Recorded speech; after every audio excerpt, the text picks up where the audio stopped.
सब बोलेंगे एक बार। भारत माता की, भारत माता की। बहुत धन्यवाद।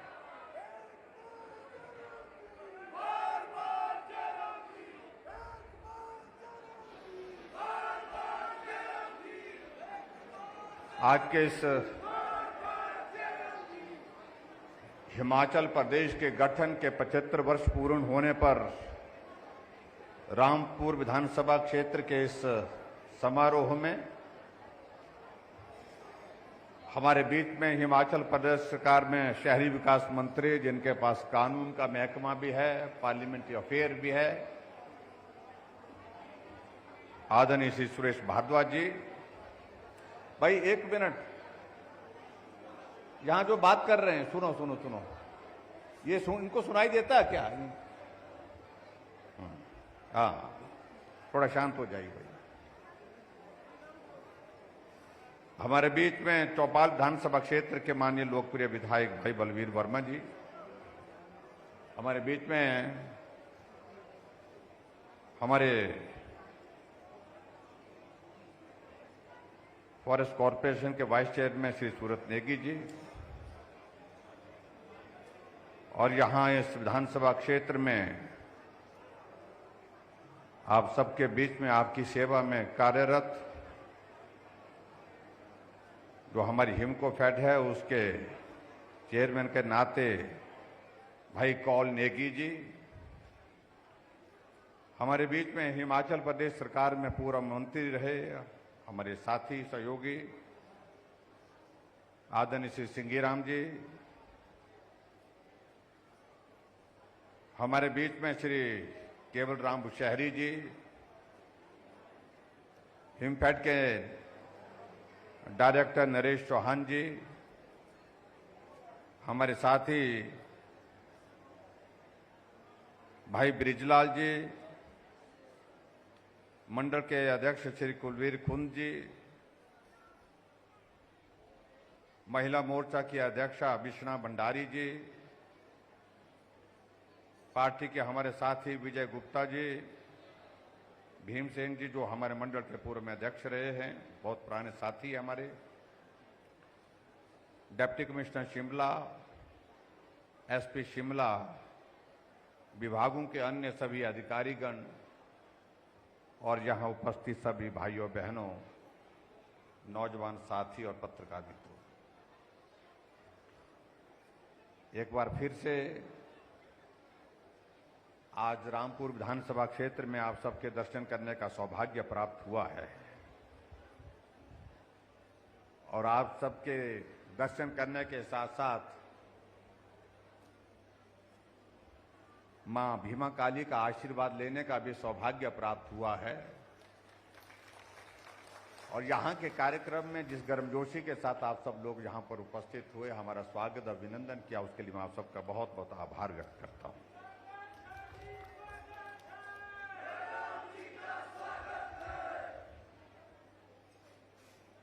रामपुर में कई बार आना जाना होता है और जब रामपुर में आकर के आप सब लोगों से मिलना होता है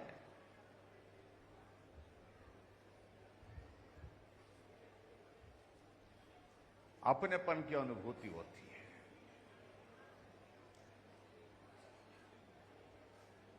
ये पहाड़, यहाँ का जीवन, यहाँ की परिस्थितियां, ये सारी चीजें याद दिलाती है। और मेरा ये मानना भी है कि आप हमको बहुत प्यार भी देते हैं। ये बात अलग है कि जब कोई परीक्षा की घड़ी आती है तो उस तरह का साथ कई बार नहीं मिलता है जिस तरह का साथ होना चाहिए।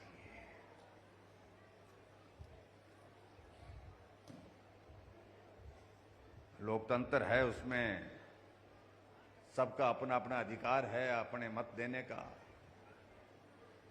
लेकिन मुझे लगता है कि कुछ बातें कह देनी चाहिए होती है, खरी मना चाहे बुरी मना। लेकिन हम आपको बहुत प्यार करते हैं। मैं ये कहता हूं, आप चाहे साथ दो चाहे ना दो, लेकिन रामपुर वालों,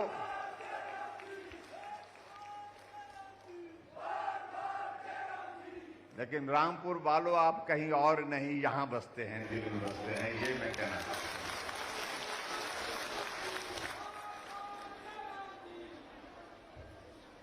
जब आते हैं तो स्वागत भी बड़ा जोरदार ढंग से होता है, कोई धक्का इधर भी लग जाता है, धक्का इधर भी लग जाता है, लेकिन पूरा तसल्ली से करते हैं आप लोग। और हम नेताओं की एक परिस्थिति ऐसी होती है, धक्का कितना जोर से भी लगे उनका धन्यवाद ही करना पड़ता है हमको।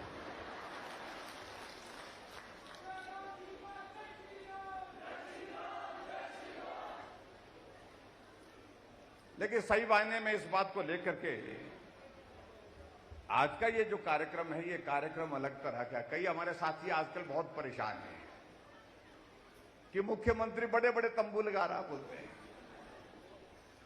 भाई, अगर लोगों को हम बुला रहे हैं, कार्यक्रम में उनको बिठा रहे हैं, बरसात का मौसम है, बरसात से भी बचा रहे हैं, बरसात नहीं है, आज रामपुर में धूप लगी है, इस धूप से भी आपको बचा रहे हैं, तो आपको परेशानी क्यों, पेट में मरोड़ क्यों हर बार हो रहा है? और बेवजह क्या क्यों हो रहा है?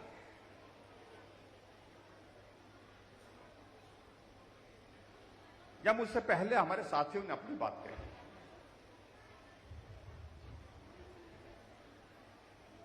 कि आज का ये कार्यक्रम अलग तरह का कार्यक्रम है। ये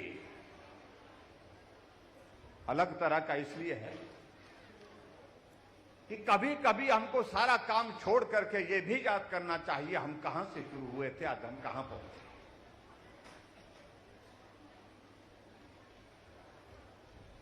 ये काम होते रहेंगे, जिंदगी चले जाएगी, काम खत्म नहीं होंगे,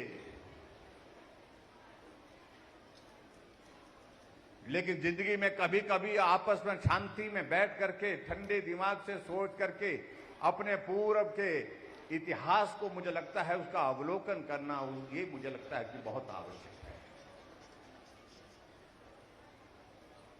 हमारे देश के प्रधानमंत्री नरेंद्र मोदी जी ने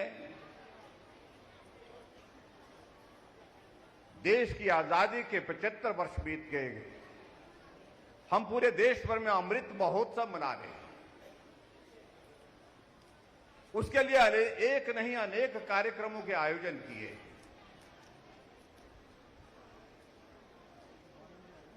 ताकि हमारी नई पीढ़ी इस बात को समझ सके कि देश की आजादी के लिए एक नहीं हजारों लोगों ने अपने जीवन की कुर्बानी दी है,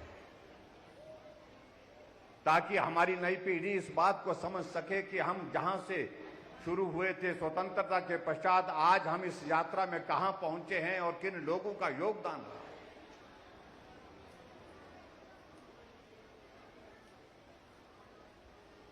अभी कुछ दिन पहले 15 अगस्त का कार्यक्रम था और हमारे प्रधानमंत्री नरेंद्र मोदी जी ने एक आग्रह किया कि 15 अगस्त को हम अलग अलग स्थानों पर झंडे लगाते हैं, तिरंगा झंडा फहराते हैं, इस रस्म को करते हैं। और हम चाहते हैं कि इस रस्म में पूरा देश जुड़ना चाहिए। कुछ स्थानों पर क्यों, हर घर में तिरंगा झंडा लगना चाहिए, फहराना चाहिए। उन्होंने आवाज की, उन्होंने एक आग्रह किया कि आओ हम मिलकर के इस काम को आगे करने के लिए बढ़ते हैं, और एक नारा दिया, हर घर तिरंगा, घर घर तिरंगा। इस बात को लेकर के मैं अपनी बात कही। और आज यहां भी आ रहा था, मैं रामपुर में भी आ रहा था, जब हम हेलीपैड से होकर के यहां गए, हम यहां सरहन के गांव में जाकर के मंदिर में माता भीमा काली जी का आशीर्वाद लेने के लिए, वहां पर भी हमने देखा छोटी छोटी दुकान पर भी तिरंगा लगा हुआ है, चाय की दुकान पर भी तिरंगा लगा हुआ है। कुछ लोगों ने इस पर भी प्रश्न खड़ा किया कि हर घर में तिरंगा लगाने से क्या होगा? होगा तो कुछ नहीं। लेकिन अगर दूसरे मायने में देखा तो होगा बहुत कुछ नहीं। अगर तिरंगे के प्रति हमारा सम्मान नहीं होगा इस देश में तो सम्मान होगा किस चीज को? जिस तिरंगे की शान के लिए देश के नौजवानों ने अपने जीवन की कुर्बानियां दे दी, उस तिरंगे झंडे को फहराने के लिए लोग बोल रहे कि इससे क्या होगा। मैं समझता हूं ये बहुत दुर्भाग्यपूर्ण सोच के लोग हैं, और वो लोग जो इस तरह की सोच रखते हैं वो सोच देश के हित की सोच नहीं। पूरा भारत एक जोश और जुनून के साथ खड़ा हो गया। कहां मिलेगा तिरंगा? कहा कि पोस्ट ऑफिस में मिलेगा, अगर पोस्ट ऑफिस में नहीं मिलेगा तो खादी भंडार में मिलेगा, और जाकर के बीडीओ के ऑफिस में मिलेगा, एसडीएम के ऑफिस में मिलेगा। आदमी निकल पड़ा घर से निकल कर, मुझे तिरंगा फहराना है, अपने घर में तिरंगा लगाना है। और लेकिन कुछ लोग प्रश्न खड़ा कर,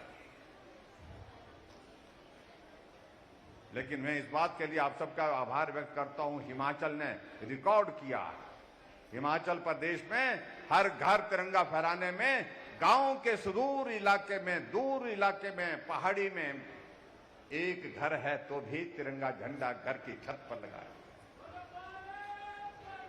एक देश के लिए एक भावना, देश के लिए एक समर्पण, देश के लिए उन लोगों को याद करना, कुर्बानी की, उनकी कुर्बानी को याद करना जिन्होंने जीवन अपना न्यौछावर किया। और इसीलिए भाई और बहनों, ये एक संयोग है, जब देश की आजादी के 75 वर्ष पूरे हुए हैं तो हिमाचल प्रदेश के गठन के भी 75 वर्ष पूरे हुए।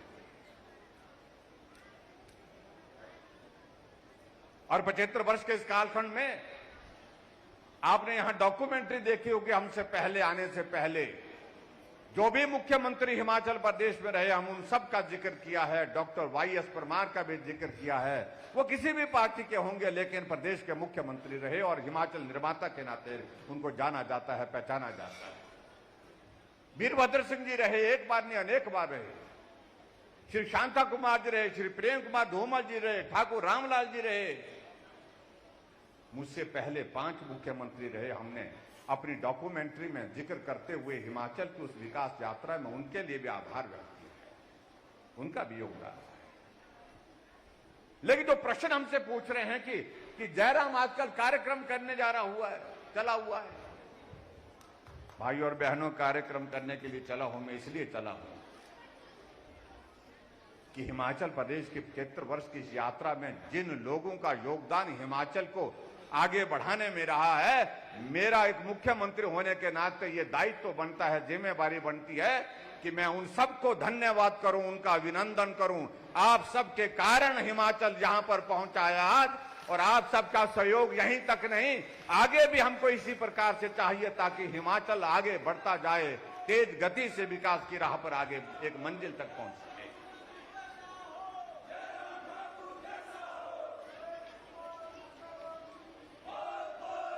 इसलिए हमने किसी नेता या अभिनेता को, किसी को कोई ऐसा नहीं है हमने कहीं विशेष श्रेय दिया हो। अगर हिमाचल की इस यात्रा का सबसे बड़ा श्रेय कहीं जाता है, वो श्रेय जाता है आप सब भाई बहनों को, मेहनत कश हिमाचल के वासियों को, एक मजदूर को, एक किसान को, एक बागवान को, एक कर्मचारी को, एक अधिकारी को, सबको जाता है श्रेय, क्योंकि सब लोगों ने अपने अपने हिसाब से योगदान दिया ये प्रदेश आगे बढ़ा। इसलिए भाई और बहनों, ये कार्यक्रम हमने तय किया हिमाचल प्रदेश में हिमाचल के गठन के 75 वर्ष के पूरे होने पर हम 75 जगह कार्यक्रम करेंगे और वहां सार्वजनिक सभा में जाकर के लोगों का धन्यवाद करेंगे। और धन्यवाद करने के साथ साथ आने वाले समय में हिमाचल को और आगे हमको बढ़ाना है, इसके लिए निवेदन करेंगे। तो क्या बुरा किया, लेकिन हमारे मित्रों को बहुत परेशानी हो रही। लोग आए, लोगों को ला रहे हैं, लोगों को बुला रहे हैं। मैं समझता हूं कि इतना परेशान नहीं होना चाहिए। जहां भारद्वाज जी भी जिक्र कर रहे थे, जब हिमाचल बना था उस वक्त 288 किलोमीटर सड़कें थी हिमाचल प्रदेश में, आज 40,000 किलोमीटर सड़कें हैं। और 40,000 किलोमीटर सड़कों का अगर मैं जिक्र करूं तो मैं कभी भी इस बात के लिए आसान फरामोश नहीं हो सकता हूं, वरना हमको होना, ना आपको होना है, ना किसी और को होना है। 40,000 किलोमीटर सड़कें बनी हिमाचल प्रदेश में, उसमें 20,000 किलोमीटर से ज्यादा सड़कें प्रधानमंत्री ग्राम सड़क योजना के माध्यम से बनी, जिस योजना को अटल बिहारी वाजपेयी जी ने शुरू किया था 60,000 करोड़ की लागत से।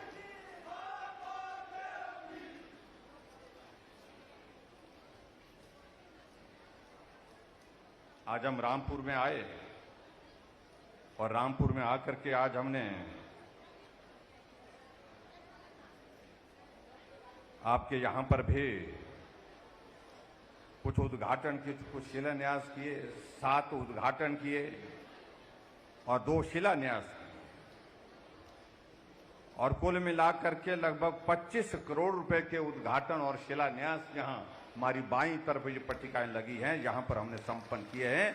अगर एक एक योजना का मैं जिक्र करूं तो उसमें वक्त लग जाएगा, लेकिन एक योजना का मैं जिक्र विशेष तौर से करना चाहूंगा। शिमला से रामपुर लगभग 3 घंटे का सफर है।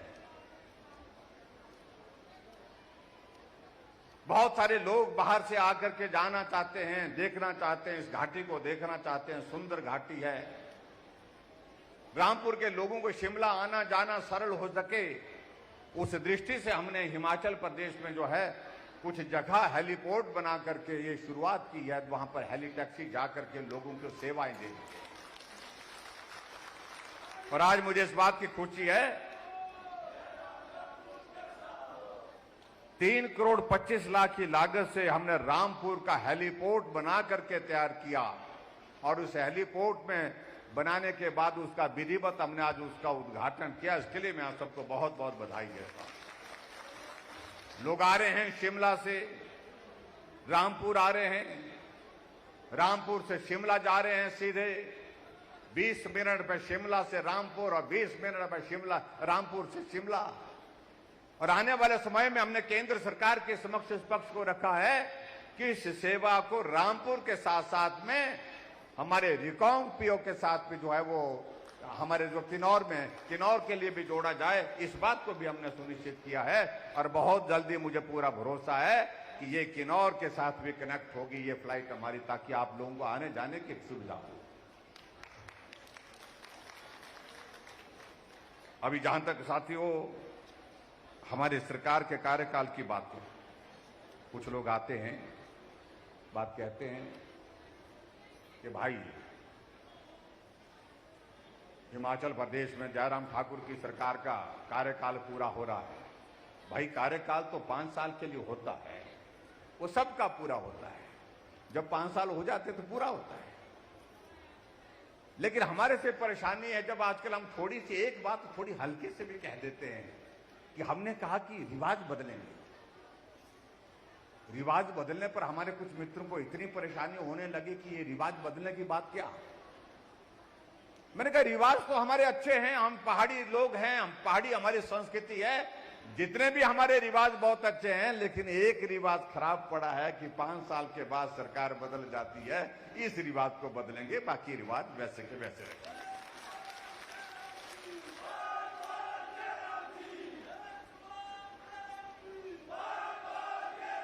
कुछ लोगों ने हमको टिप्पणी की कि बड़ा आया बोलता है कि रिवाज बदलने वाला, ये काम तो बड़े बड़े लोग भी नहीं कर पाएंगे।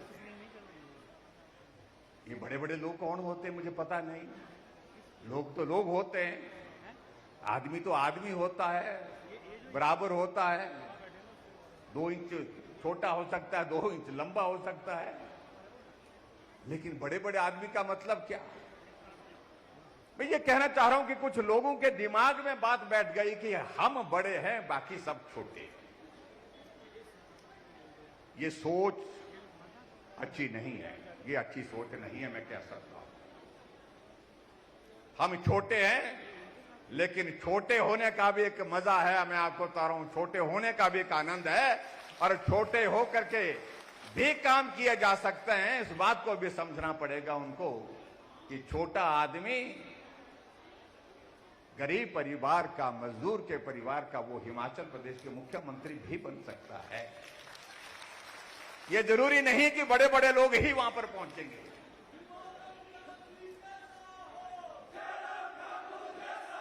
कहने लगे कि इस काम को तो सरकार को कोई भी सत्ता में ला नहीं पाया 5 साल के बाद।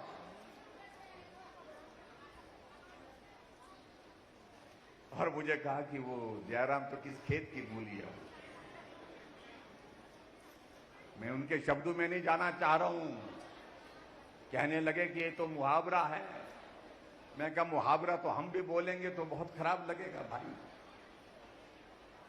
ये छोटे बड़े की बातें मत करो। आजकल किस जमाने में ना छोटा है ना बड़ा है, लोग हैं तो बराबर के हैं। सबको कानून के मुताबिक उनको बराबर का अधिकार है, अख्तियार है। इस बात को समझने की आवश्यकता है। इसलिए इस मानसिकता को बदलने की आवश्यकता है।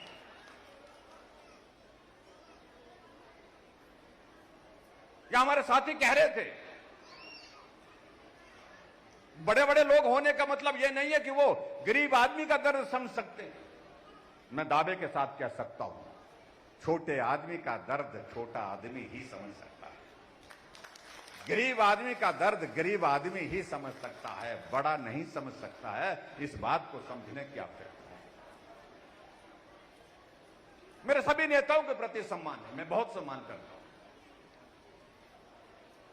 लेकिन जब बड़े छोटे की बातें कहेंगे तो मैं समझता हूं, मैं कि बड़े में शामिल होना या छोटे में शामिल होना है। मैं कहता हूं कि अगर मुझे इस बात के लिए पूछा जाए तो मैं छोटे लोगों के बीच में शामिल होऊंगा, उनके बीच में रह करके काम करूंगा, उनके दुख दर्द में साथी बनकर के, सहयोगी बनकर के काम करूंगा।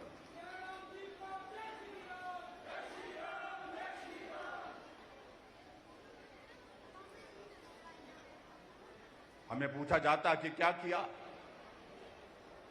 मैं ये कहना चाह रहा हूं कि बुजुर्गों के लिए वो 4 लाख लोगों को पेंशन देते थे। ये छोटा आदमी जो बड़ा नहीं है, बहुत छोटा आदमी, मैं 7 लाख लोगों को पेंशन हिमाचल प्रदेश में दे रहा हूं। वो 4 लाख को देते थे। वो 400 करोड़ रुपए खर्च करते थे। ये छोटा आदमी 1300 करोड़ रुपए खर्च कर रहे हैं गरीब लोगों के लिए पेंशन का प्रावधान करने के लिए। गरीब लोगों के लिए इलाज के लिए कोई योजना नहीं थी, क्योंकि बड़े लोग इस बात को सोच ही नहीं सकते थे, क्योंकि वो इतने बड़े थे कि कोई आदमी अगर बीमार होता है उसका इलाज कैसे होता उस परिवार में उन्हें मालूम नहीं है। लेकिन एक छोटा आदमी इस पीड़ा को समझ सकता है। मैंने इस बात को देखा है, जब हमारे परिवार के कोई सदस्य बीमार हुए, हॉस्पिटल ले जाकर के जब इलाज करने के लिए बात आई तो रिश्तेदारों से मदद मांग करके उनके इलाज के लिए प्रयत्न किए गए, कोशिश की कि जिंदगी को बचाने के लिए काम कैसे किया जा सकता है, उनकी जिंदगी को कैसे बचा सकते। लेकिन बड़े आदमी को नहीं मालूम होता है। इसलिए मेरे दिमाग में इस बात को लेकर के पीड़ा थी, कभी जिंदगी में मौका मिलेगा तो गरीब लोगों के लिए इलाज का इंतजाम बिना पैसे के करना चाहिए। इसलिए हमने हिमाचल प्रदेश में हिमकेयर की शुरुआत की। मोदी जी ने आयुष्मान भारत की योजना पूरे देश के लिए चलाई, क्योंकि मोदी जी ने भी गरीबी को बहुत करीब से देखा है और जयराम ठाकुर ने भी गरीबी को करीबी से देखा है। इसलिए हमको मालूम है। आज गरीब आदमी अगर बीमार होता है, अगर पैसे जेब में नहीं है तो वो हिमकेयर का कार्ड ढूंढ करके जेब में डाल करके हॉस्पिटल जाता है और उसका इलाज वहां पर होता है। आयुष्मान भारत का कार्ड लेकर के हॉस्पिटल जाता है और उसका इलाज होता है। बड़े बड़े लोग नहीं कर पाए, जो एक बार नहीं अनेक बार हिमाचल प्रदेश में सत्ता में रहे, वो नहीं कर पाए।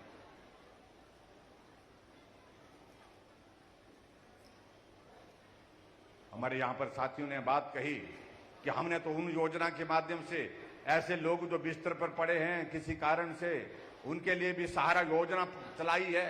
20,000 ऐसे लोग हैं जो बिस्तर में पड़े हैं, जो अपनी जिंदगी में बिस्तर से उठ नहीं सकते हैं, जब तक जिंदा है बिस्तर पर ही रहेंगे। ऐसी बीमारी लग गई, किसी को ब्रेन हेमरेज हो गया, किसी को किडनी फेल हो गई, किसी की कैंसर की स्टेज 4 आ गई, किसी को एक्सीडेंट के कारण स्पाइनल कॉर्ड चले गई। ऐसे लोगों के लिए हमने 3,000 रुपए हर महीने का उनके खाते में डाल करके उनको मदद कर रहे हैं, उनकी सेवा कर रहे हैं। हम सेवा का भाव जानते हैं। एक आदमी गरीब है, उसको मदद करने का रास्ता कहां से निकल सकता है? ये गरीब आदमी का अनुभव होता है अपने जीवन का।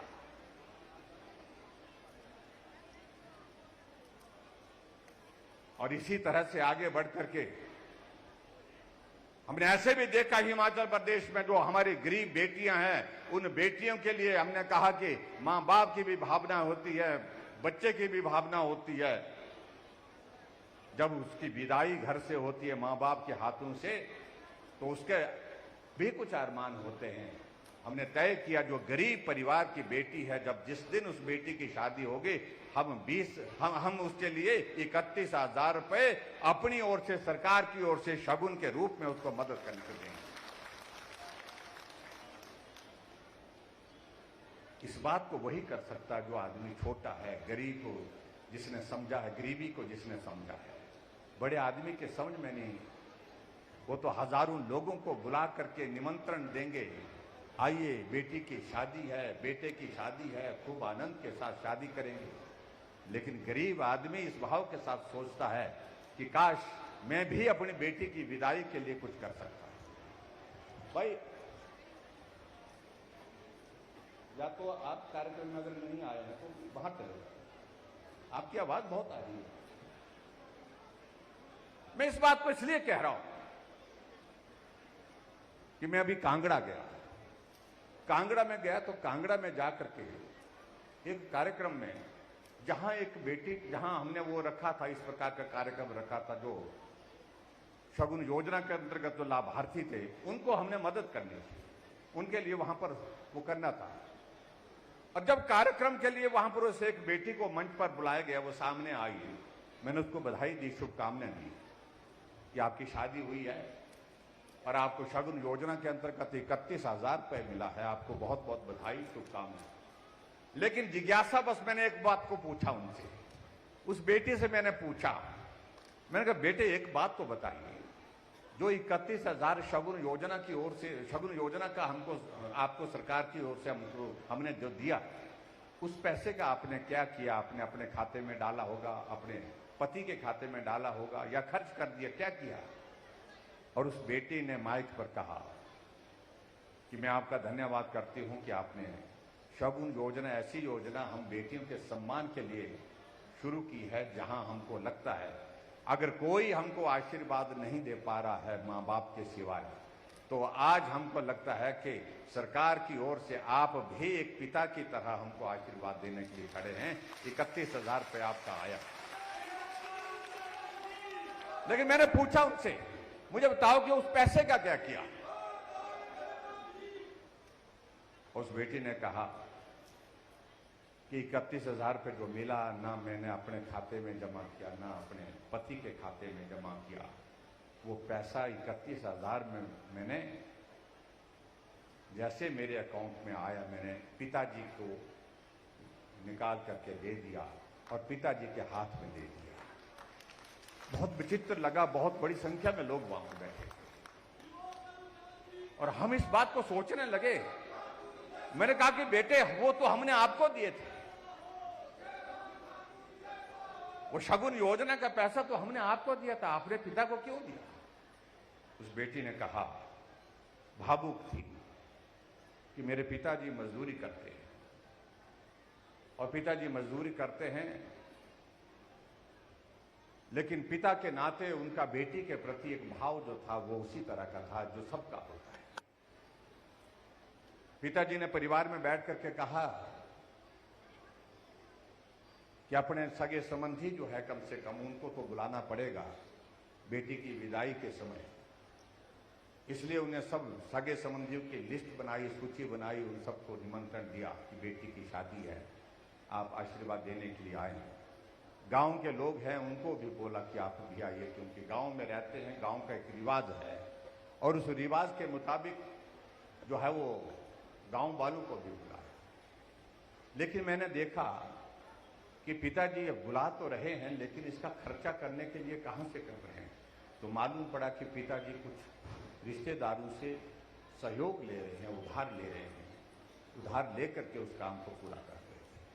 बेटी की विदाई करनी है, बेटी की विदाई के लिए अपने रिश्तेदारों और अपने गांव वालों को बुलाने का काम हमने जब किया तो उनके मन में ये बात रही। तो जब जिस दिन मेरी शादी हुई, शादी के बाद मेरे पास जो पैसा आया 31,000 रुपये, मेरे मन में एक भाव आया बेटी होने के नाते, मैं तो अब दूसरे घर के लिए चले गए, लेकिन मेरे पिताजी मजदूरी करते हैं और वो मजदूरी करते हुए कितना समय लगेगा उनको मजदूरी करते करते इन लोगों के पैसे को वापस करने के लिए जो उधार में दिया गया है। मैं बोझ कर बन करके नहीं जाना चाहती, और मैं अगर बेटी हूं तो बेटी बन करके जाना चाहती हूं, बेटी बोझ नहीं हो सकती। इसलिए मैंने वो पैसे खाते से निकाले और कहा, मैंने पिताजी ये पैसे उन लोगों को आप लौटा दीजिए जिनसे आपने उधार लिया है, ये बेटी की ओर से आपके लिए ये आशीर्वाद ही प्राप्त है। आप कल्पना करिए कितना भावुक हुआ सारा वहां का पंडाल उस वक्त, और पिताजी साथ खड़े थे और पिताजी के आंखों में आंसू थे। अगर इस पीड़ा को किसी ने समझा हो, इस पीड़ा को समझा, मतलब मैं कह सकता हूं एक बेटी अपने पिता के लिए क्या कर सकती है, ये कल्पना से परे की बातें हैं, ये सोचने की बातें हैं। इस प्रकार का भाव, और हमें इस बात को लेकर के खुशी तब ज्यादा हुई जब मैंने इस बात को देखा, सुना, बेटी अपने पिता के सामने अपनी बात कह रही और दोनों वहां पर खड़े होकर के इसकी स्वीकारिता वहां पर दे रहे हैं। मुझे संतोष हुआ कि ये कार्य जो हमने किया है ये बहुत पुण्य का कार्य किया है। एक बेटी के लिए आशीर्वाद देने का इससे बड़ा पुण्य कोई दूसरा नहीं हो सकता। एक और घटना का मैं जिक्र करना चाहता हूं। जो हमसे पूछते हैं कि बड़े बड़े लोग, छोटे छोटे लोग ऐसी ऐसी बातें जब कहते हैं, छोटे की भावनाओं को ठेस मत पहुंचाओ, बड़े लोगों में ये कहना है मत पहुंचाइए। दुआ भी छोटे की बहुत ऊपर ले जाती है, और जब बद्दुआ होती है तो वो भी बहुत बुरी होती है। मैं ये कहना चाहता हूं। मैं एक कार्यक्रम में गया था शिमला में, एक समाचार पत्र है उनका कार्यक्रम था, उनने कुछ लाभार्थियों को बुलाया था, और उस लाभार्थियों को कार्यक्रम में एक लाभार्थी ऐसी थी, उसको मंच पर बुलाया गया कि ये महिला कांगड़ा जिला की है और इस महिला को सहारा योजना के अंतर्गत लाभ मिला है। तो मुझे जानने की इच्छा हुई। जब उसके जीवन के बारे में बताया गया तो आप कल्पना करिए कि क्या स्थिति थी। एक महिला थी, उसका एक बेटा, वो अपाहिज, कुछ सालों के बाद दूसरा बेटा हो, वो भी अपाहिज, कुछ सालों के बाद तीसरा बेटा हो, तीसरी संतान हुई, तो वो भी वैसे ही, और उसके बाद उसके पति ने उसको छोड़ करके वो चले गए। और उस मां के सामने प्रश्न ये था कि अब मैं इन 3 बच्चों को जो अपने जिंदगी में कभी अपना काम नहीं कर सकते हैं, उनका पालन पोषण करूं या अपना पालन पोषण करूं। इनके पिता छोड़ करके चले गए। ऐसी परिस्थिति में उसके सामने प्रश्न ये हो रहा था, या तो मैं इनके साथ अपना जीवन समाप्त कर दूं, या मैं ऐसे करूं कि मैं लोगों के बीच में जा करके लोगों से जो सहयोग मांग सकते थे, जितनी मदद मांग सकते थे, उसी को करती हूं। आखिरकार कोई एक आंगनबाड़ी के कोई वर्कर मिली, उसने उस महिला को बताया कि एक योजना हिमाचल प्रदेश सरकार ने शुरू की है, और उस योजना के अंतर्गत जो है, जो ऐसे लोग होते हैं, ऐसे बच्चे होते हैं, चाहे लोग होते हैं, कोई भी होते हैं, जो अपने बिल्कुल जो असमर्थ हैं कामकाज करने के लिए, किसी बीमारी के कारण, किसी कमी के कारण, तो उनके लिए सहारा योजना शुरू की है। तो 3,000 रुपये उसमें महीने का मिलता है। और उस महिला ने वो फार्म भरवाए, फार्म भरे, 3 बेटों के लिए फार्म भरे, और 3 बेटों के फार्म भरने के बाद तीनों बेटों को सहारा योजना के अंतर्गत उनको लाया गया। 3-3 हजार रुपये तीनों बच्चों को उनको जा रहा है, और 9,000 रुपये मिल रहा है उस परिवार को, उस महिला को मिल रहा है। वो महिला उन बच्चों को 3,000 3,000 और 3,000 9,000 रुपए जो मिल रहे हैं, उन पैसे से अपने बच्चों का पालन पोषण कर रही है। ये आपको तरों में ये एक हमारी सरकार का काम करने का तरीका है। आप कल्पना करिए, ऐसे गरीब लोगों के लिए काम करने का काम हमारी सरकार ने किया है, जो बड़े लोग नहीं कर पाए। बड़े लोग इसलिए नहीं कर पाए क्योंकि वो बहुत बड़े थे। उन्होंने छोटे लोगों का दर्द इस कदर समझा ही नहीं, वो समझ से उनके परे था, वो विषय ही परे था। इसलिए मैं इस बात को मैं कह रहा हूं। एक दिन मैं मंडी से होकर के कांगड़ा जा रहा था, रास्ते में नेशनल हाईवे पर गाड़ी चली थी, तेज गाड़ी चली थी। एक महिला रास्ते में खड़ी होकर के गाड़ी को रोकने का इशारा कर, एक हाथ में कागज का टुकड़ा लिए हुए, एक हाथ में हार लेकर के रुकने के लिए कह रही है। मुझे लगा कि ये महिला बहुत परेशान है और हमने गाड़ी रोकी। गाड़ी रोकने के बाद उस महिला ने मेरी खिड़की अपने आप खोल दी। आओ बोलते, नीचे उतरो बोलते। मैंने कहा ये कागज मेरे हाथ में दे दो, हार आपने लाया, इसको भी मेरे हाथ में दे दो, बहुत आप बताओ। नहीं नीचे उतरो बोलते। पहले मैं गाड़ी छोड़ करके नीचे उतरा सड़क पर। अब चलो मेरे साथ। मैंने कहा जाना कहां है माता जी, बताओ तो सही। बोलते ये मेरा घर है, सड़क के साथ सटा, ये मेरा घर है। तो मैंने कहा घर देख लिया, यहां से दिख रहा है, इसमें क्या देखना है। नहीं घर चलो, मेरे घर चलो। बाजू से खींचा और पकड़ करके घसीटते हुए अपने घर ले गई। और कमरे के अंदर जब पहुंचा तो देखा एक नौजवान बच्चा बेसुध पड़ा। मैंने कहा ये क्या हुआ था। कहा कि 21 वर्ष पहले इसका एक्सीडेंट हुआ और 21 वर्ष से ये कोमा में है। खाने की नली यहां को गले को काट करके यहां से डाली गई है, ट्रैकियोस्टमी को बोलते, वो की गई है, उससे खाना उसको दिया जा रहा है। सारे शरीर अकड़ गया है, जकड़ गया है और मांसपेशियां सारी सिकुड़ गई। पीठ का हाल देखा तो बहुत सारे बेड सोल हुए पड़े। मैंने कहा और कौन रहता है। मेरे पति थे, वो अब रहे नहीं। बेटा था, पहले साथ रहता था, अब वो यहां से चला गया है, कोई दूसरी जगह घर बना करके आता नहीं। मैं मां होने के नाते पिछले 21 वर्षों से इसकी सेवा कर रही है। बिस्तर पर है, ना बोल सकता है, ना बात कर सकता है, ना समझ सकता है, कोमा है। मैंने डॉक्टर की सारी टीम उसकी ड्रेसिंग के लिए वहां पर भेजने के लिए कहा और मैंने सहारा योजना के अंतर्गत तुरंत इसको रजिस्ट्रेशन करनी चाहिए। सहारा योजना के अंतर्गत उसका रजिस्ट्रेशन किया और 1 लाख रुपए उसके लिए मदद के लिए वहीं उसको पैसा दे करके जो है उसके लिए मदद का रास्ता निकालने। और बाद में उस महिला का हमको संदेश भी आया और संदेश हमारा कोई पार्टी का हमारा साथी उनके घर मिलने के लिए गया तो उन्होंने कहा कि जब मेरे घर के लोग मुझे छोड़ के चले गए, बेटा छोड़ करके चला गया, ऐसे संकट में मैं मां हो करके अपने बेटे को इस हालत में नहीं छोड़ सकती थी, मेरी मजबूरी है। अगर इस मजबूरी को किसी ने समझा तो हिमाचल प्रदेश की सरकार ने समझा और सहारा योजना का 3,000 रुपए अब आ रहा है तो मैं थोड़ी जो मदद कर सकती हूं उसके इलाज के लिए, थोड़ा जो मदद कर सकती हूं मेरा घर के इसके लिए, मेरी मदद उसमें हो रही है। और विशेष तौर से उसने धन्यवाद कहा। हमारा काम करने का तरीका इस प्रकार का है।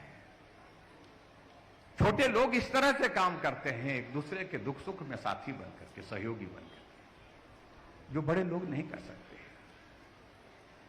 भाई और बहनों, बहुत बातें हैं जिन बातों का हम जिक्र कर सकते हैं। हमारे लिए प्रसन्नता का विषय है कि देश आज एक मजबूत हाथों में है नरेंद्र मोदी जी के। कोविड के संकट से हम पार हुए, आप सबका बहुत बड़ा योगदान रहा उसमें। वैक्सीन का दौर आया तो आप लोगों ने पूरे हिमाचल प्रदेश में समर्थन सहयोग दे करके पहली डोज भी पहले नंबर पर पूरी की, दूसरी डोज भी आप लोगों ने सबसे पहले पूरी की।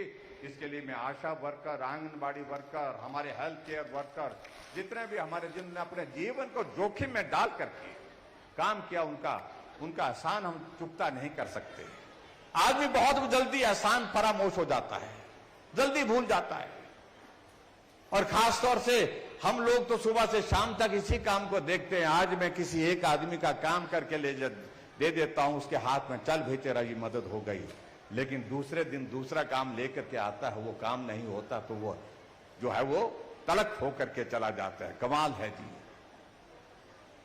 इसलिए ये कली युग है, इसलिए बड़ी उम्मीद हमको यहां पर हमारे साथी कह रहे थे, हमने विकास का कार्य ये किए वो किए, हमने पीडब्ल्यू का डिवीजन दिया, पीडब्ल्यू का सब डिवीजन दिया, इलेक्ट्रिसिटी बोर्ड का भी सब डिवीजन दिया, हमने सड़कों के लिए पैसा दिया, हेलीपोर्ट यहां पर बना करके दिया, बहुत सारे डेवलपमेंट के लिए काम किए। लेकिन अगर जयराम ऐसा सोचे कि बस हमने अच्छा किया है, बहुत अच्छा किया है, इसको लोग याद रखेंगे, वो जमाना नहीं रहा भाई, नहीं रहा तो नहीं रहा। इस बात को हमको स्वीकार करना पड़ेगा। लेकिन कुछ लोग ऐसे भी हैं, थोड़ी सी मदद होती है उसको भी याद रखते हैं। इसलिए जिंदगी में हमेशा एक बात करनी चाहिए कि जिसने भी कहीं मदद की बात की हो, वो भी छोटी नहीं है, वो भी बड़ी होती है। जब संकट होता है उस वक्त कोई मदद की बात भी कोई करता है तो भी बहुत हौसला होता है दिल को। तो इसलिए जहां जितना भी मेरे से इस विधानसभा क्षेत्र के लिए हो सकता था वो हमने करने की कोशिश की। लेकिन एक बात हम बार बार कहते हैं भाई, कभी तो चलो हम साथ होकर के चले। जहां कौल जी ने अपने संबोधन में अपनी बातों का जिक्र किया, नौजवान है, सेवा करने का जज्बा है। जब मैं राजनीति में आया तो मैं भी इनकी तरह इसी उम्र में था लगभग, मैं भी दाढ़ी रखता था और लोगों के जज्बात के साथ बड़े जोश और जुनून के साथ काम करने की भावना रखता था। और मुझे इस बात की खुशी है कि एक नौजवान आपके बीच में आकर के यहां अपना काम, आप सबकी सेवा करने के लिए खड़ा है। हमारे साथ मंच पर बैठे हमारे वरिष्ठ नेता सब लोग हैं, सब लोग काम कर रहे हैं।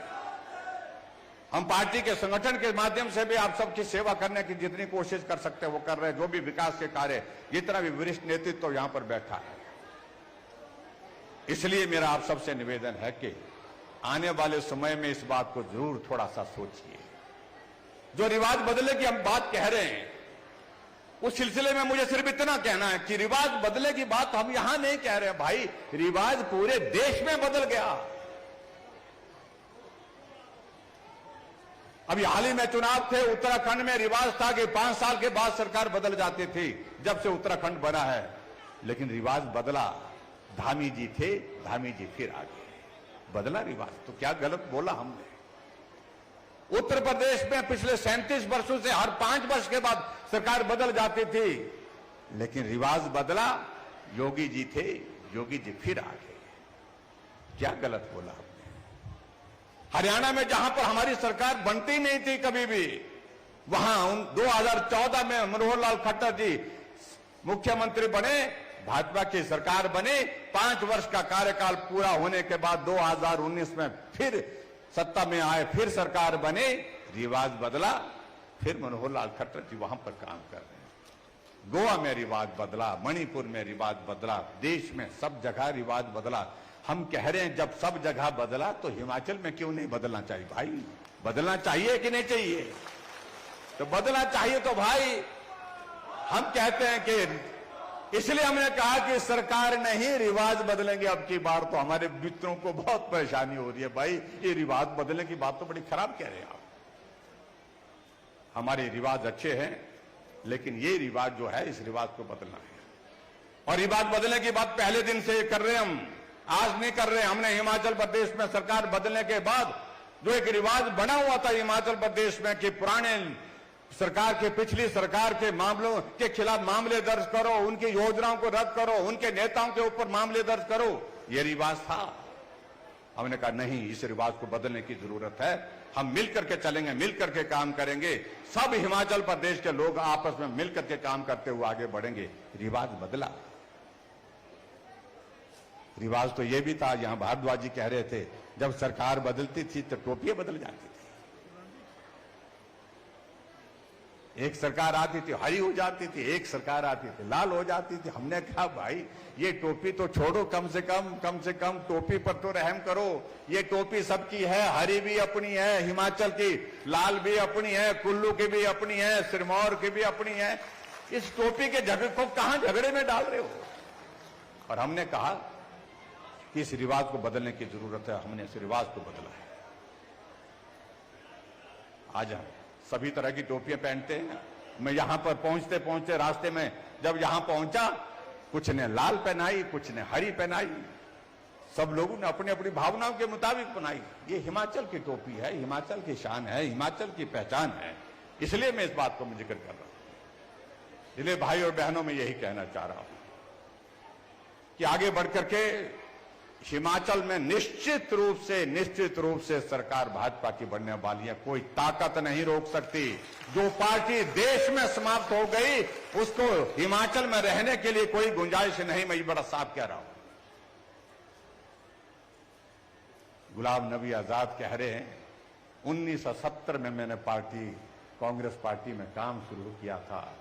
जिंदगी का बहुत सारा वक्त मैंने कांग्रेस के लिए समर्पित किया, लेकिन अब हालात ऐसे हैं, मुझे यहां से बाहर निकलने का रास्ता दिखा दिया गया।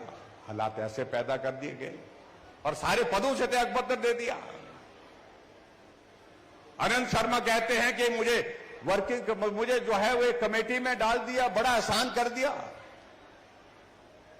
पूछते मुझको है नहीं, बात मुझसे करते नहीं, इसलिए मैं इस तरह की जलालत सहन नहीं कर सकता हूं। मैं इस काम में भागीदार नहीं बन सकता हूं। ने भी उस कमेटी से ही रिजाइन कर दिया। इसमें हमारा क्या कसूर है? हमारा क्या दोष है? हम तो कोई दोष नहीं करे। अगर पूरे देश में अगर कांग्रेस पार्टी खत्म हुई, तबाह हुई, बर्बाद हुई, तो अपने कारनामों से हुई है। इसलिए मैं आप सबके बीच में कहना चाहता हूं, देश का भविष्य सिर्फ एक जगह सुरक्षित है, नरेंद्र भाई मोदी जी के हाथों में।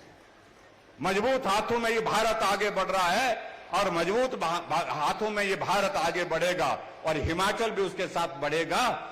आदरणीय प्रधानमंत्री नरेंद्र भाई मोदी जी को मजबूत करने का जिम्मा हम लोगों को लेना है।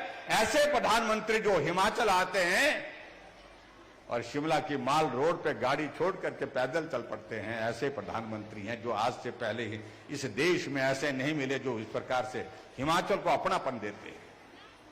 7 बार प्रधानमंत्री जी हिमाचल आए। इसलिए भाई और बहनों, उस नेतृत्व को मजबूत करना है, ये मैं आप सबके बीच में कहना चाह रहा हूं। आप सबका पूरा भरोसा मिलेगा, पूरा भरोसा है मुझे कि आप सब लोग इसमें अपना सहयोग देंगे, निश्चित रूप से सहयोग देंगे और आगे बढ़कर के हम काम करते हुए बढ़ेंगे। और मैं आप सबसे एक निवेदन जरूर करना चाहता हूं। हमारे कुछ साथी आजकल कुछ बातें कर रहे हैं, बेरोजगारी हो गई, महंगाई हो गई। खूब कौन सा चुनाव ऐसा हुआ देश में या प्रदेश में जिस चुनाव में महंगाई और बेरोजगारी मुद्दा नहीं था? ये हर चुनाव का मुद्दा होता है। क्या ये महंगाई और बेरोजगारी सिर्फ 4.5 साल जयराम के कार्यकाल में हुई? कांग्रेस के शासन में जो 50 साल तक सत्ता में रही उनके जमाने में नहीं हुई। इसलिए मुझे लगता है कि गुमराह करने की बातें जिस प्रकार से वो करने की कोशिश करेंगे, उन बातों से हमको बाहर आना चाहिए। और यहां इस विधानसभा क्षेत्र में विशेष तौर से मैं आप सबसे निवेदन करना चाहूंगा। यहां कुछ बातों का जिक्र किया कौल जी ने। मैं क्षमा चाहूंगा, समय के अभाव के कारण हमारे वरिष्ठ और नेताओं को मंच पर से बोलने का अवसर प्राप्त नहीं हो पाया। किसी और दिन अगले आने वाले समय में आएंगे। जो कौल जी ने जहां पर कुछ बातों का जिक्र किया है, उन सारी बातों का हमने नोट किया हुआ है यहाँ पर। चाहे वो खिंचापई से सिंगल राल का जो 15-20 के इलाके में जो बस शुरू करने की जो बात कही है, चाहे उसका जिक्र किया है, चाहे राजकीय माध्यमिक पाठशाला करतोट को अपग्रेड करने की बात की है और प्राथमिक पाठशाला नेहरा को मिडिल स्कूल करने की बात कही गई है, चाहे वो हमारा खड़ाहन प्राथमिक स्वास्थ्य केंद्र को कम्युनिटी सेंटर बनाने की बात कही है, चाहे यहां पर प्रेस क्लब के लिए तो मैं एक बात जरूर कहना चाहूंगा, हैं प्रेस वाले नहीं बैठे हुए यहां पर, कहीं बैठे हुए, सबको नमस्कार भाई, ख्याल रखना, हम भी आपका ख्याल रखते हैं। लेकिन आपकी मांग पिछली बार भी थी इस सारी चीज के लिए। बाकी मैं आजकल के कार्यक्रम में घोषणा नहीं कर रहा हूं, लेकिन इसके लिए मैं मानता हूं कि रामपुर एक बहुत महत्वपूर्ण केंद्र बन चुका है मीडिया की दृष्टि से। उस दृष्टि से मैं प्रेस क्लब के लिए 20 लाख रुपए देने की यहां पर घोषणा करता हूं। और इसी तरह से जुगुनी में हेल्थ सब सेंटर खोलने की बात कही गई है। तकलेच में कहा कि बस स्टैंड आने वाले समय में होना चाहिए। और इसी तरह से रामपुर में कुछ सड़कों के लिए पैसे की बात कही है। इन तमाम सारी बातों के लिए मैं इनके साथ बैठ करके, जो मंच पर हमारे प्रमुख नेता हैं उनके साथ में बैठ करके कोई रास्ता निकालूंगा, ये मैं आपके बीच में कहना चाहता हूं। लेकिन मैं एक बार मैं अंत में जरूर आप सबसे निवेदन करना चाहता हूं, आओ मिलकर के साथ चलें, मिलकर के काम करें। हिमाचल जिस राह पर चल रहा है, निश्चित रूप से हिमाचल में भाजपा की सरकार बनेगी। कांग्रेस के 2 वरिष्ठ नेता हमारी पार्टी में हाल ही में शामिल हुए। एक कांग्रेस पार्टी का वर्किंग प्रेसिडेंट थे, एक कांग्रेस पार्टी के वाइस प्रेसिडेंट थे, 2 बार के विधायक दोनों हैं। जब हमारी पार्टी में आने का प्रस्ताव उनकी ओर से आया तो हमने तो उनका स्वागत किया ही। वो कहने लगे कि कुछ नहीं हो सकता इस पार्टी का, जब देश में नहीं बची तो यहां कहां से बचेगी, कोई संभावना नहीं, ना नेतृत्व के प्रति कोई सम्मान है, ना कोई कदर है, ना कोई, सब आपस में ऐसे लड़े भिड़े हैं, एक दूसरे के जो है वो माथा फोड़ रहे हैं। तो ऐसे में बेहतर है हम मिलकर के आपके साथ चलना चाहते हैं और भारतीय जनता पार्टी में शामिल हुए। इस भाव को मैं इसलिए कह रहा हूं, इस बात को मैं इसलिए कह रहा हूं कि पूरे देश की स्थिति ऐसी है और आने वाले समय में निश्चित रूप से यहां हिमाचल प्रदेश में यह स्थिति और तेजी से आगे बढ़ेगी। मैं इतना ही कहना चाह रहा हूं, माताओं बहनों के लिए हमने बसों का किराया आधा कर दिया, क्योंकि आप आबादी का आधा हिस्सा है, इसलिए हमने कहा बहनों के लिए किराया भी आधा। तो हमारे कांग्रेस के मित्र कहने लगे कि मुफ्तखोर बना दिया। मैंने कहा ऐसे शब्दों का मेहरबानी करके इस्तेमाल मत करिए। हमारी माताएं बहनें बहुत खुददार हैं, वो सम्मान को कभी भी ठेस पहुंचाने वाले व्यक्ति को माफ नहीं करती हैं। वो काम के लिए जाती है, काम के लिए आती है, आने जाने के लिए हमने उनकी मदद की है। इसका मतलब ये नहीं है कि उन्होंने उनको मुफ्तखोर किया, हमने मदद की है उनकी, सिर्फ आधा किराया हमने उनके लिए रखा है। और उसी तरह से एक और बात हमने की कि बिजली का किराया आता था, लट्टू जले च ना जले तो भी 55 रुपए आता था, 15 रुपए मीटर का किराया आता था, 40 रुपए फिक्स चार्जेस होते थे, चाहे लट्टू जले चाहे ना जले। यहां पर हमारे क्या होता है ना, जो 2 गिरी होती है जाकर के बड़े दूर होती है, गांव से, घर से दूर, आपको पता नहीं क्या बोलते, 2 गिरी बोलते, क्या बोलते, 2 गिरी बोलते होने में ख्याल में। तो वहां पर तो आदमी जब फसल का काम होता तब जाते हैं, 4-6 महीने के लिए जाते हैं, और 4-6 महीने के बाद फिर उसके बाद वो 2 गिरी तो बंद रहते, लट्टू लगा दिया वहां पर एक बार, तो भी 55 रुपए वहां पर 2 गिरी में भी आ रहा किराया, क्योंकि मीटर लगा दिया है। और मीटर का किराया और उसके साथ साथ में सर्विस चार्जेस मिलाकर के 55 रुपए आपको हर महीने का देना पड़ता था। हमने कहा कि हिमाचल ऊर्जा राज्य है, हम 11,000 मेगावाट बिजली पैदा करते हैं, हम हरियाणा, पंजाब, राजस्थान, दिल्ली को बिजली देते हैं, देश को बिजली बेचते हैं, हमारे हिमाचल के लोगों को उसका कुछ लाभ होना चाहिए। हमने ये तय किया कि 125 यूनिट बिजली का किराया हम बिल्कुल माफ करेंगे, 0 बिल आएगा आपको। और मैं दावे के साथ कह सकता हूं, यहां पर जितने भी लोग यहां पर बैठे हैं, कुछ लोगों को छोड़ करके जिनके घर में कोई कारोबार होगा, कोई कामकाज ऐसा होगा जिसमें बिजली ज्यादा खर्च होती होगी, सबको बिल आया होगा। लेकिन कितना आया? 0 बिल आया होगा, क्योंकि 125 यूनिट से कम खर्च होता है। अभी हमने कार्यक्रम किया, उसमें हमने जब साथियों से पूछा जिनको बिजली का किराया अब 125 यूनिट खर्च होने के बाद 0 बिल हो गया, उन्होंने कहा कि मुझे 600 रुपए बिल आता था, मुझे 500 रुपए बिल आता था, और मुझे मेरे लिए अब एक आदमी तो यह कहा कि जो बिल आता है इससे मैं अपने बच्चे को पढ़ाई के लिए स्कूल भेज सकता हूं, इतनी मेरे लिए मदद हुई है, इससे ज्यादा मैं क्या कह सकता हूं। तो इसलिए बहुत सारी चीजों को लेकर के हमने ये किया। लेकिन फिर भी मेरा आप सबसे निवेदन है कि आने वाले समय में जब हिमाचल प्रदेश में नवंबर महीने के चुनाव होंगे तो चुनाव में आप सबका आशीर्वाद चाहिए, और हमारे यहाँ पर जितने भी हमारे साथी हैं पर और मिलकर के काम करें, और मिलकर के जो है यहाँ अब की बार हम चाहते हैं कि भाई ये रामपुर में भी रिवाज बदलना चाहिए।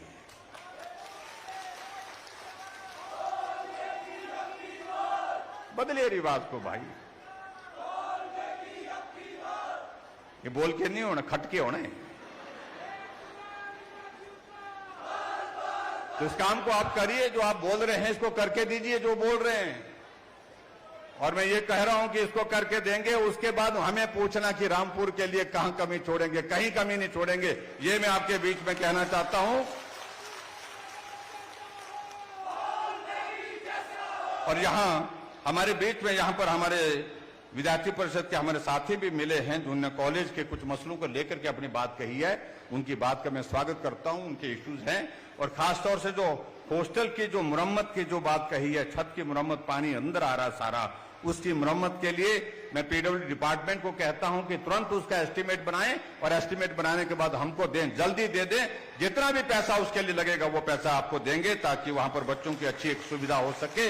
इतनी बात कहते हुए आप सबका आशीर्वाद लेकर के और मां भीमा काली का आशीर्वाद लेकर के हम आपके रामपुर से यहां से जा रहे हैं। आप सबका बहुत बहुत धन्यवाद। नमस्कार, जय हिंद, जय हिमाचल। बहुत बहुत धन्यवाद माननीय मुख्यमंत्री महोदय। आपके द्वारा प्रदेश में किए गए अतुलनीय विकास का जो उल्लेख आपने किया, प्रदेश की संपूर्ण जनता आपकी ऋणी है।